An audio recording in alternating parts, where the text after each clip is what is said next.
All right, so we're on to day 6, which is kind of the climax of our journey, because it's the day we are born. So we call this, you might remember from the beginning, the day you discover why you were born.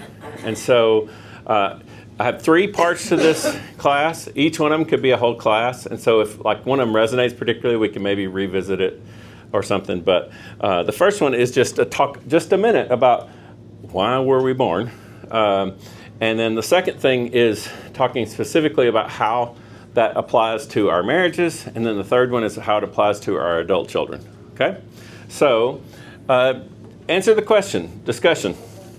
Why were we born?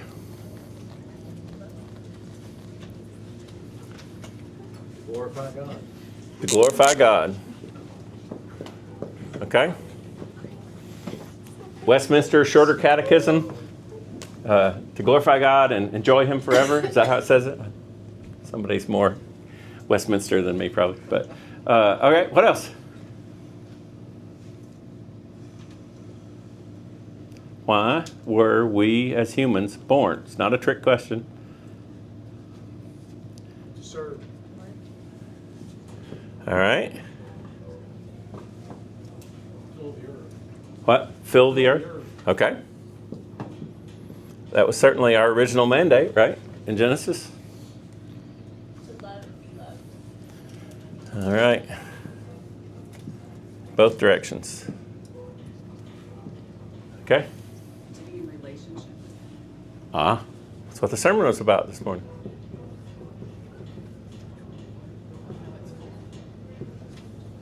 All right.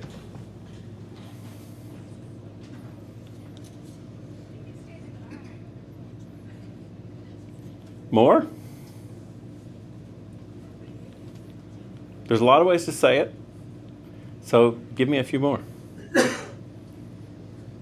Why are you here?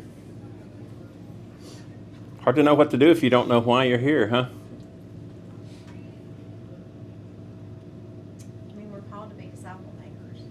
Okay. So I would put that under a specialized form of loving others, to share the relationship with God to others. Yeah. All right. The first task in Genesis says, let's make man in our image and then let them have dominion over the fish and over the birds and himself have dominion over Okay. animals and livestock. Okay. I think along with that, maybe to bring order, God didn't name the animals, He gave that responsibility to us. Okay. Name. That's supposed to say name. Sorry.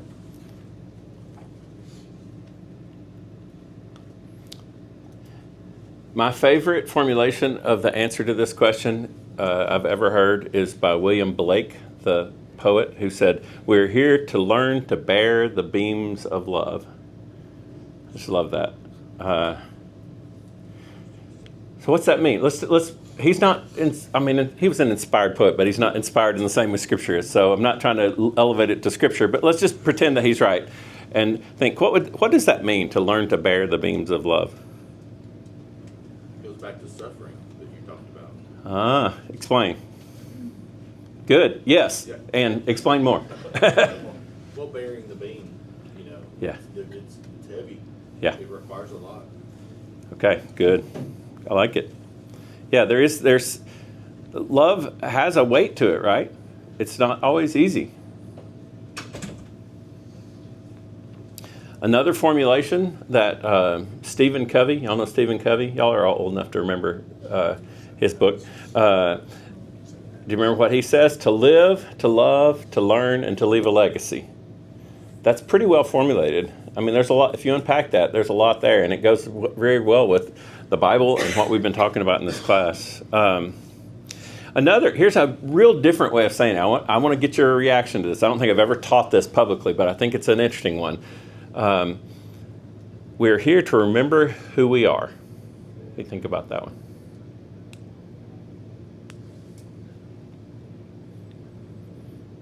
Good first impression, bad first impression. What? Say what's in your mind. It seems circular, like that. Like, okay, it doesn't really answer anything. Okay. All right. Until we ask who figure out who we are. Yeah, right.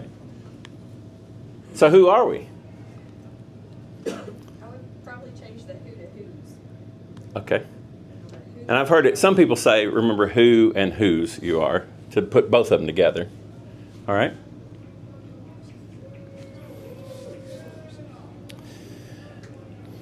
So I just was introduced to a book that I have not read until I've been reading it for the last 2 or 3 days, just this week. Anybody know the author Henry Nouwen?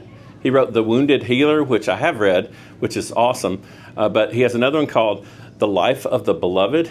And I love that this is, I'm really still wrestling with what the framework that he's giving, but I love it. So he says that essentially we are God's beloved. So that's that's the answer to who we are. We're children of God. The way we say it traditionally in this class is we are image bearers. We're made in His image, and that's our purpose, is to go out and show that image, which is why in the New Testament it says imitate God. And then it says imitate Paul as he imitates God. And then it says become Christ-like, because Christ imitates God. Christ is God, and He came to earth to show us what God looks like in human flesh, right? So, but his formulation is that we are God's beloved. And then he takes this really cool, and I could unpack this for a whole class period, but I won't.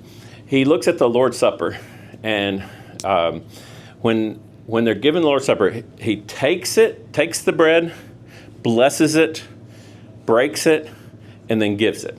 He says that's what we're supposed to be.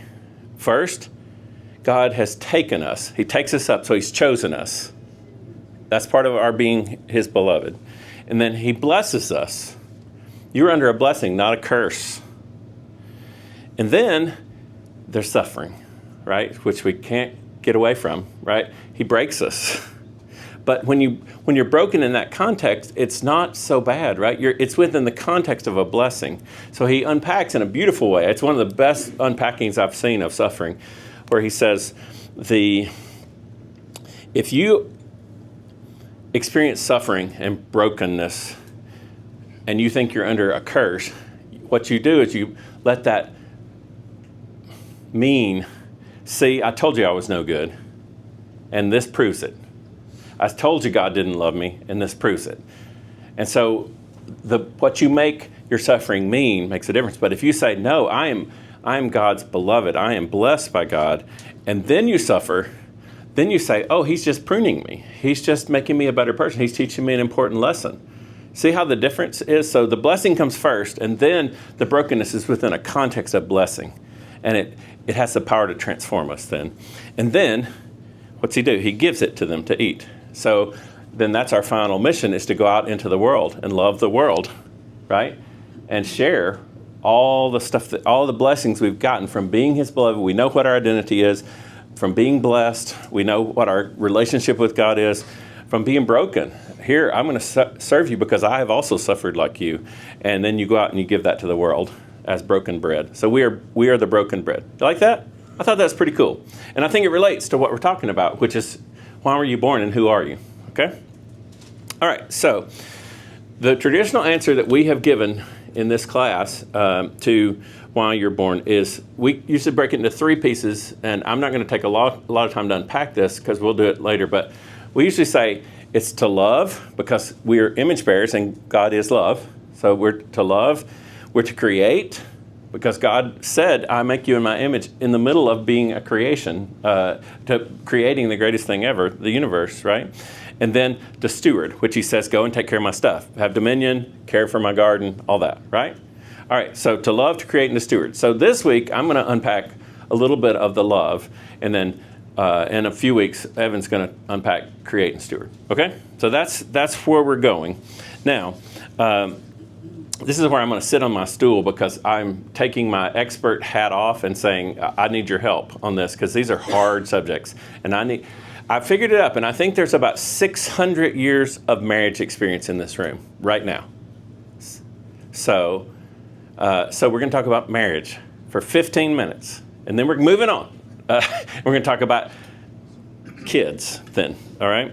So the whole theme of this class is how do you do the same things you've been doing for 30 years in the second half of life, in this new stage of life that we all find ourselves in.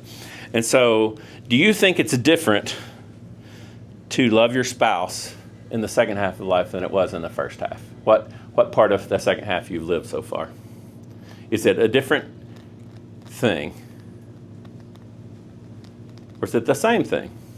Are there any unique challenges that come along in loving your spouse, which is one of your divinely ordained missions on this earth, is to love? And who are you supposed to love? A lot of people, but certainly your spouse has to be near the top of that list, right?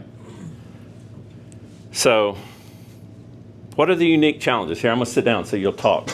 What are the unique challenges to loving a spouse in the second half of life? I think with an empty house now, the time that is spent with my spouse is different just because my attention is more focused on her. Yeah. I could love her through my children, or I still do, but with her, be isolated, just two of us. Yeah. I think my focus and attention needs to be more Okay. intentional. Yeah. Keep talking.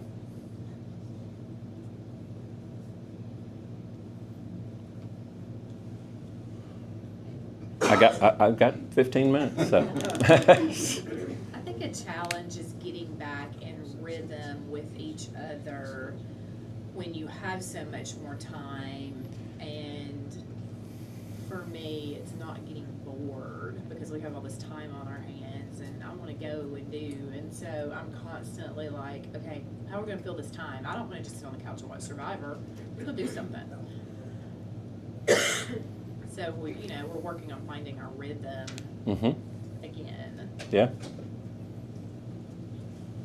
That's good. I think too, when you're in the fog of war raising kids, especially men don't really know their pecking order sometimes. And you're busy just scrambling to find any pieces of time and moments or whatever. So when you have all this time, all of a sudden, you don't really know how to do it. You've not been, sharpening those romantic skills or those emotional skills. And then now all of a sudden you're left looking at each other, not having the tools to do it. Okay. So you might have to do some retooling in mid-career, so to speak, in your marriage, huh? And that's okay, right? What else? You're faced with, just because as life rolls along, you're faced with different kinds of hard. Children are hard, but now you have adult children, which is a different kind of hard. Now you have health concerns, maybe. Now you are losing parents. So you're helping each other through what does that look like and how do you navigate estate sales and all of that stuff. You're losing friends. So you're helping each other more. The vows that you took, I guess, are starting to actually, rubber meets the road. Sickness and health, richer for poor, hard stuff. Okay. So I'm finding it easier. Okay. But I have a feeling I'm in the minority because, Yeah. well, we don't have kids. And so, I have had a lot of years to fine tune. Like, I could already predict, I know exactly what's going to happen. I know what's going to put a smile on her face. I know it's. So I haven't had as many maybe distractions from that. So, I find it a lot easier now. Okay. For myself. Yeah. And like I said, Well, no, that's the beauty of a community, right? Because your experience is a little different than some other people's experience. And so you might have a lot of things to teach us now because you've been working on it for a long time. And that's great. I think that's awesome. He's had 26 years to get it right. I still can't make 100 on that. I'm making A's and B's now. He's at 99.9. So, there's a lot of things we could say, but how can we say them in 10 minutes, you know? How would you advise, this is a real situation, but it's not anybody here that you know. A friend of mine just had a friend of theirs come to them and say, just in the last month or so, I've been married about the same period of time that most of us have. And they said, you know, I'm just not happy. My wife doesn't want to travel anywhere with me, and I just want to travel the rest of my life, and she just wants to stay at home all the time, so I think I'm going to divorce her. So that was the actual statement that was made. I'm sure it was had more nuance to it than that. But so how would you advise that person? Have at it, have fun. Here's your trip to Europe. You know, is that what you're going to say? As a Christian, what do you say to that person? That person's a Christian too, by the way. Just not at this church, so that I'm not implicating anyone. So, have something similar, but the opposite. So, I'd say you made a vow, and it's not about you. Yeah. Which is one of my favorite. My first boss, his lifelong retirement dream was to sail. So, take his own boat up the Atlantic, back through the Tom Digby. Mm-hmm. And his wife was like, yeah, they sold their house, they bought this trawler, and like 2 weeks into it, she was having panic attacks every time they would come up. And you know what he did?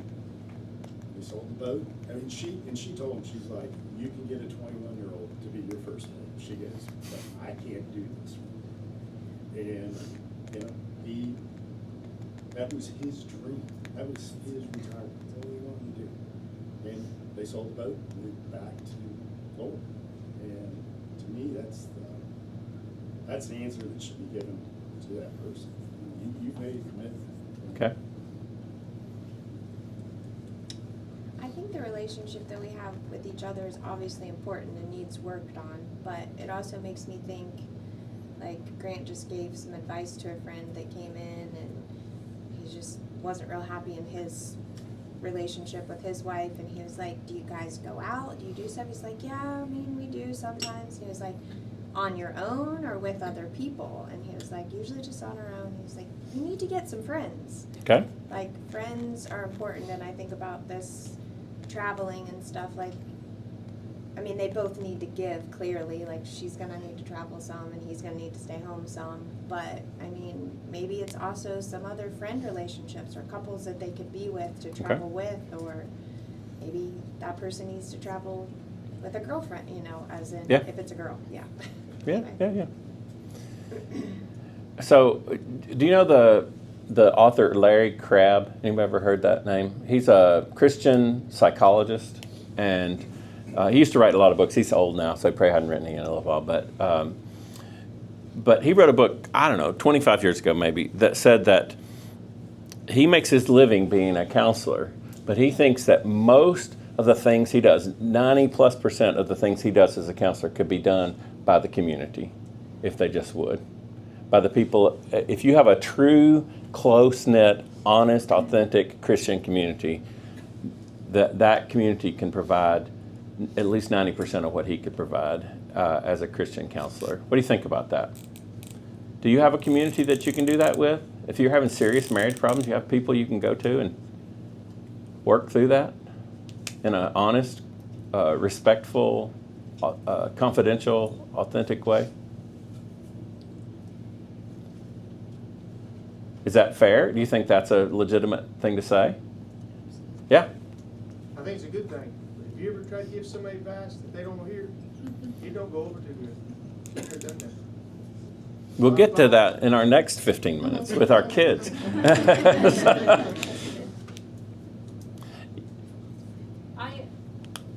Yes, but if people come to me and ask me something, I have to give this disclaimer. Do you really want to hear what I have to say? Do you really want to? I'm going to give you an honest answer. I'm not a yes girl. I'm going to tell you. So, yes or no? Do you want to hear that or not? So, yes, I've done that too, but I'm going to give that disclaimer. But also, fairly recently, I've given that permission to select few, not everyone, but select trusted few to say, okay, like you see something, it's your job to call me out on that. It is your job. I'm asking you, please, lower me through the roof. Because otherwise, what are we doing? If I don't have anybody I've given permission to speak into my life and say, like, yeah, what are you doing? Sell the boat. Your marriage is more important. Then, yeah, you're kind of just drifting on your own. So I was going to show an Instagram clip, but A, I hate Instagram, and B, I hate technology in classes because it never seems to work right. So I'm just going to tell you what it said. It's a marriage expert guy, I guess, and this woman's interviewing him, and she says, do you think most marriages can be saved? And he's like, unless there's severe physical abuse or something like that, absolutely they can be saved.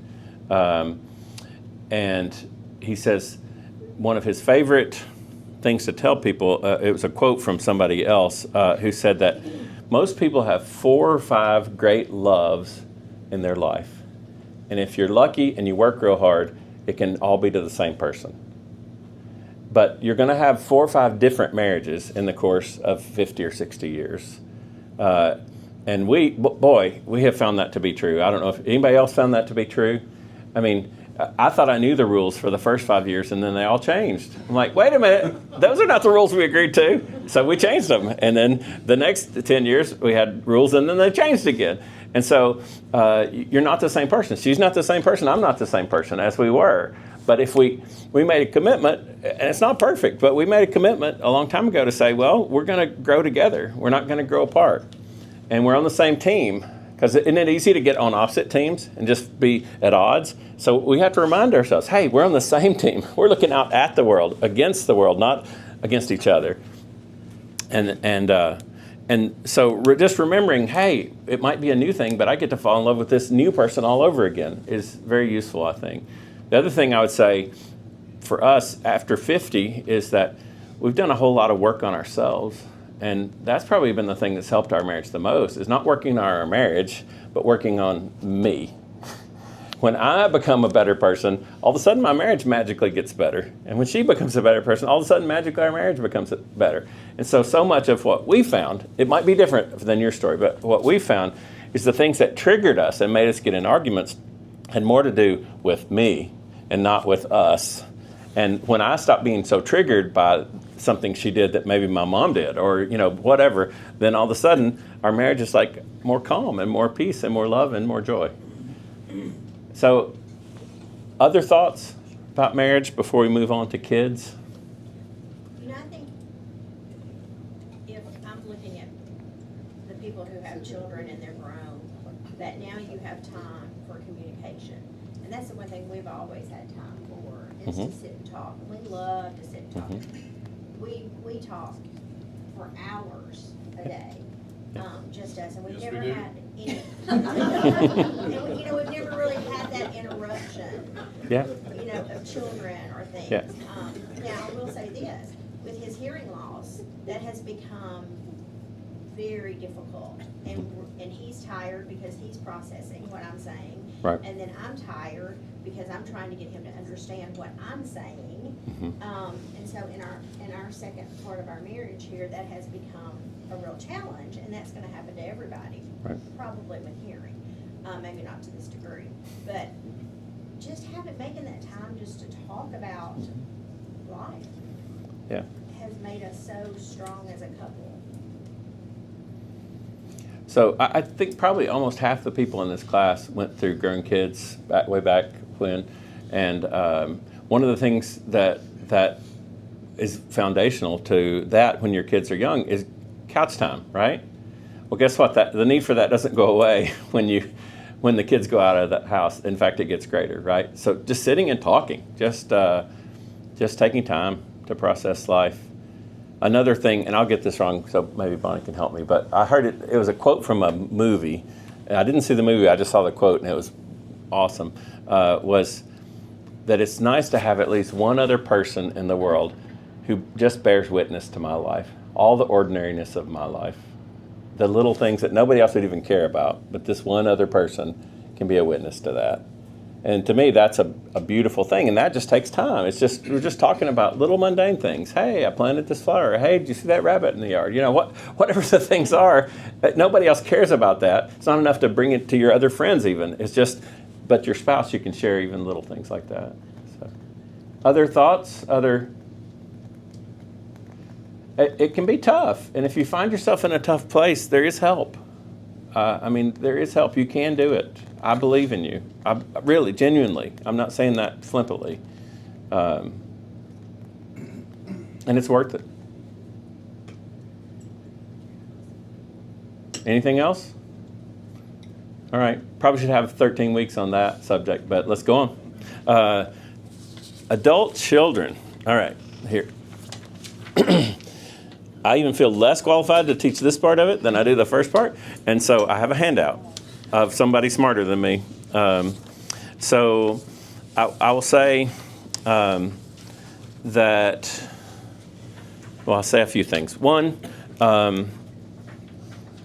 anybody ever had an adult child who did something you didn't approve of?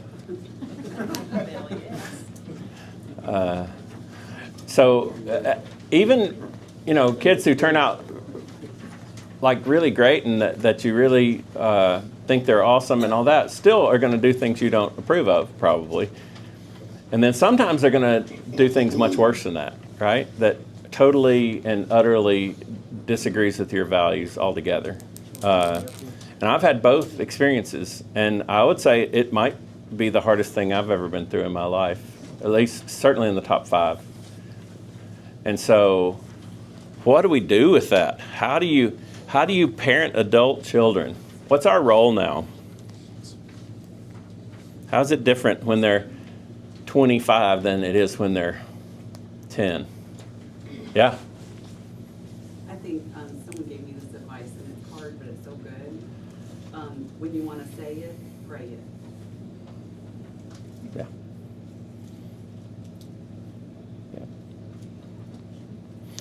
My good friend Ken Carlson, that I shamelessly refer to as much as I can because I think he's one of the most godly people I've ever met. When I was going through a particularly difficult time with adult children, his advice to me was, do you want to be right or do you want to have a relationship? And I had to really think about that, because at first I thought maybe I want to be right. I'm like, no. I want the relationship. But that means I didn't say most of what I was thinking. What's your experience with this? You gave us one good thing. I'm sure there's probably over 100 years of parenting adult children in this class. So we don't have as much experience as we do with marriage, but a lot of us have kids that are 30 or whatever now, and so we've had some time to think about this and figure out how do we get it right. We certainly got it way wrong for the first few years, I would say, where we were just in full advice mode all the time. And finally we realized we're just stupid. That is not the right way to do this. It won't work. It just makes things worse, which is what this handout's all about. This is from a woman named Kathy Cunningham. She's her Instagram, I think that's Instagram on the bottom, but she also has a website if you don't like Instagram like me, kathycunningham.org. And she has lots of beautiful wisdom. Also, I'll put a plug in for my wife's podcast. If you haven't listened to it, Just Ask Your Mom. She was on there recently.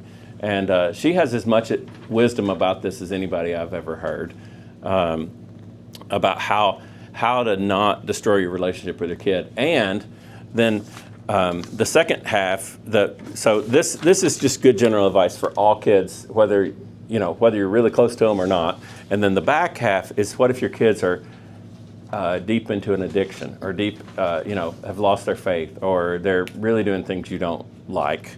And that's, she says it's a season of waiting. And she gives some wisdom from the prodigal son. Because it's so hard sitting in that place of waiting that it's very tempting to just either write them off or yell at them or do something else. But the dad in the prodigal son story did not do any of that, did he? What did he do? What? Helped them through it. Yeah. Did he lecture to him when he finally came back? See, I told you that stupid pig pen was... No, he was just ready to hug him, right? I was gonna say, I think you have to be okay with letting a child make the wrong decision. Yeah. And you probably know it's the wrong decision, but sometimes you have to let them make their own mistakes. The prodigal son's a good example.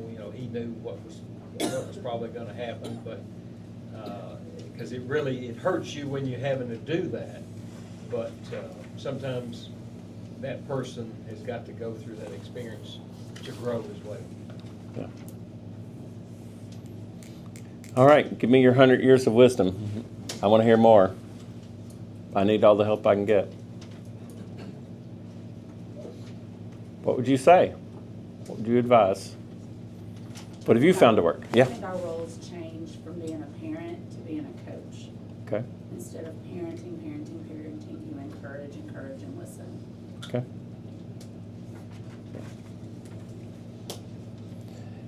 I heard a story recently from a person who has a good relationship with their parents and a good relationship with their children. So it's not from a really bad place, but they talked about the pain of their parents, just the look on their parents' faces when they made a decision that they didn't approve of as an adult. So in their 20s, can I give the specific? I think I will. They decided to, what, are you thinking? I'm looking at my wife and seeing if I should. I'm not sure. She's kind of giving me maybe I won't. See, I'm learning. This is how you stay married. Okay, so anyway, this person made a decision that their parents didn't know how to process. And so the parents didn't even say anything bad about it. They just had a look on their face that said, and now 20 or 30 years later, this person is processing that really made them doubt themselves. That really made them question whether they were doing, and it wasn't a sinful thing. So that's, you can talk about it. There are sinful things and non-sinful things, but even that, you have to be so careful to guard your face. Again, go back to growing kids, guard your tongue and your tone. You do that for adult children as well as little children, maybe even more so. You guard your tongue and your tone because you want to be the encourager, like you said. Our role is almost 100% encouragement and almost 0% criticism at this point, I think. Other thoughts? Somebody can disagree. I mean, I'm okay with whatever you have to say. It's your class, and we got 10 minutes. I've enjoyed, my kids are now older and more established and doing, some more mature than others in my family. But I've enjoyed the conversations we have, and I actually speaking to them as adults as well. Like we're almost equal in knowledge or wisdom, I guess you could say, although that may not be the case, but it seems that way. But I enjoy asking their advice or talking to them about things, and it gives them a sense of work. Yeah. But I can say, what do you guys think about this? Or I'm not always giving them advice; they're giving me advice as well. Yeah. I think that's just something as our relationship has grown over the years. That's great. I don't want them to be, I don't want to look at my children as my best friends. I still want to be their parent. I mean, I want to be I don't have to discipline as much now, and so I hope you've done the right. for them to see that, but yeah. I'm still their father, and Lori's still their mother, but I enjoy that. Yeah. It's more of there's still a friendship. Yeah, absolutely. Now, but there's a respect, but I also enjoy just talking about all things together. Yeah, that's a good goal to aim for, right? To get to that place. I remember, David, your dad, Gerald Coggin, told me when my kids were little, he said, parenting's not even close to over until at least they're 30. It's like, it's still real active, maybe even more so in their 20s. Anybody agree with that? there's a lot of parenting left, but it's just, and it's harder to do because your hands are tied. It's like, tie your hands behind your back, now parent. And so it's even more challenging. But I think for me, a lot of it honestly has just come back to, I pray a whole lot more than I used to. And I cry out to God a whole lot more than I used to. And a lot of it's for my kids. Because it's God, they're in God's hands. I've done what I can. I hope they remember some of it, the good parts. And they kind of forget the bad parts or get a good therapist or something, and they make it through. All right? I think they already know what you think. Yeah. They already know what you believe. They already know anything that you probably were gonna say anyway. They already know it. And if you say it, you're just gonna get an eye roll and like that, or nothing, or radio silence, or whatever. So, talking, I love Anne Lamott's acronym of WAIT. Why am I talking? I think about that too. You're gonna say it, pray it instead. Yeah. Why? Why am I even saying anything? Because I know. But even with your hands tied behind your back, I think you're still teaching because they're still watching you, and you're still teaching them about marriage. You're still, and people, the empty nest comes around and you get, well, we waited until the kids left home before we got divorced. Well, that's a big lesson. They've learned that lesson, and they're going to take that in their life.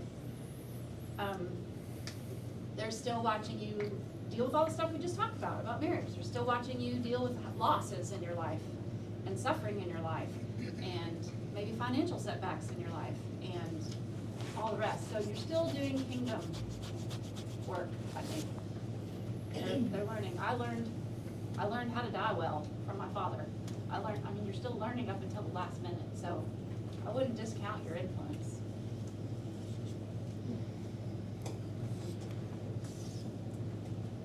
So I think you're right. I think a lot of our role now is to model it. Do we really believe this stuff? Can it get us through hard times? And some of the challenges in the second half of life are even harder than the ones in the first half, right? And so they are watching very carefully. What are mom and dad going to do about that? Are they going to stay together when times are hard? How are they going to endure sickness? How are they going to endure loss? All those things. So we still have a very, so it's when faith seems to get even more real, I think. Yeah, please.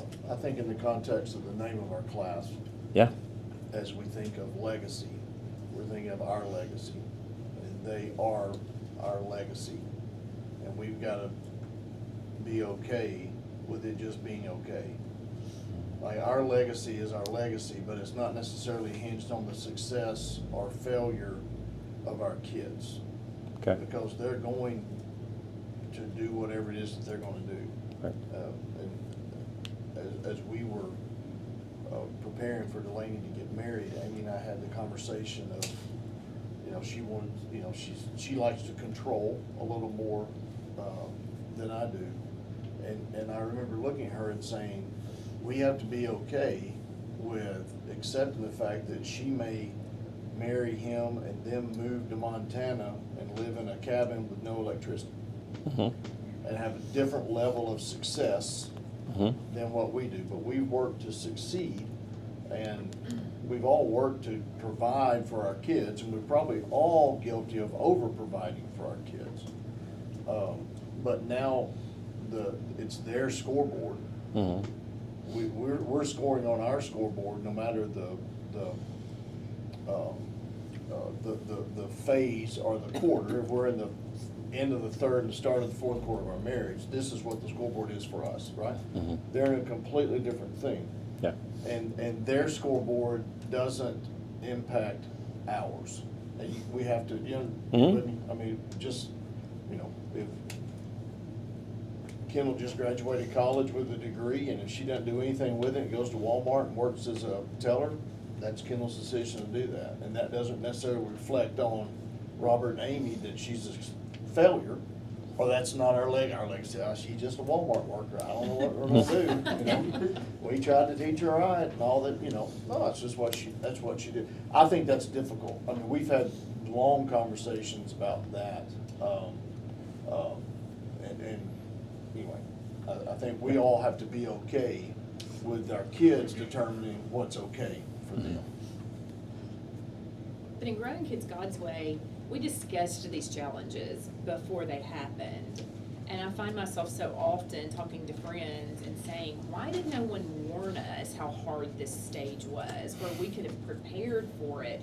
And just like Bonnie's saying, watching her father die well, we're looking at our families now and they're getting older and some of them aren't doing it so well. And so we're already processing, how do we look forward to our reward rather than not die well? But I try to be really open with my kids. I'm like, you know what? I'm trying. I don't know how to do this. I don't know how to do this. No. So like, if I'm overstepping, please just Mhm. give me the stop sign. Right. And we try to be really honest with them that this is a Mhm. new phase for us as well, and we want Right. to do a good job. Help Yeah. us. Yeah, I mean, that's some of her advice too. Is be willing to apologize, be very open. I mean, you're really respecting them when you say that, when you do that. You respect them as equals. Yeah, it's good. Other thoughts? That's a good point, Larry. If I think back to my own parents, I just assumed they knew it all. Like, you know how to be a grandparent. You know how to be an in-law. No, they didn't. And why should I?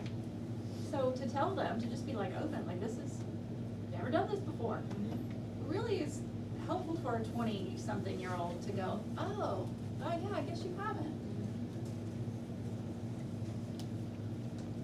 Yeah. Going off of the last two comments, I think it's real easy for us to be disillusioned that it's just easy. If we don't talk to each other, and you see other people, it's like, oh, this should just be easy. Why am I having a hard time with it? But I think any of those changes takes intentionality and effort. And, it depends on how much you put into it. Right. But to not be disillusioned, I think, like, this just happens naturally. You remember back to when we were talking about the stages of faith and how you go through this time where you're growing in Christ, and then you're very productive in the kingdom, and then all of a sudden you get this journey inward, and maybe you hit a wall, and then it's only by going through the wall that you can come out the other side. I think this, for me, is one of those big wall opportunities. Whether it's your marriage hits a rock, like, whoa, we weren't prepared for this, or your kids, you don't know what to do with your kids. Because really what the wall's all about in the big scheme is dying to self. It's really that your ego confronts God's will, and you have to decide who's going to win. And so that's it. It can't be about me. It can't be about my success and my legacy and in a way, you're just called to die to all that. Just say, God, just use me. Just do what you want to do with me. But that's so hard. It's the hardest thing in life, I think, to do, is to die to self, right? We keep trying to do it our whole lives. And so I think these are two very rich areas that can help you to do it if you will stick with it and stay in the game and learn to do it better. So anything else? We're out of time now. Yeah. There's a statistic of young 25-year-olds saying, "Oh, my parents are so dumb." And when they get 25, well, I'm saying, hey, they were dumb because there's hope. Yes, that's right. Oh, absolutely. Absolutely. All right. Thanks.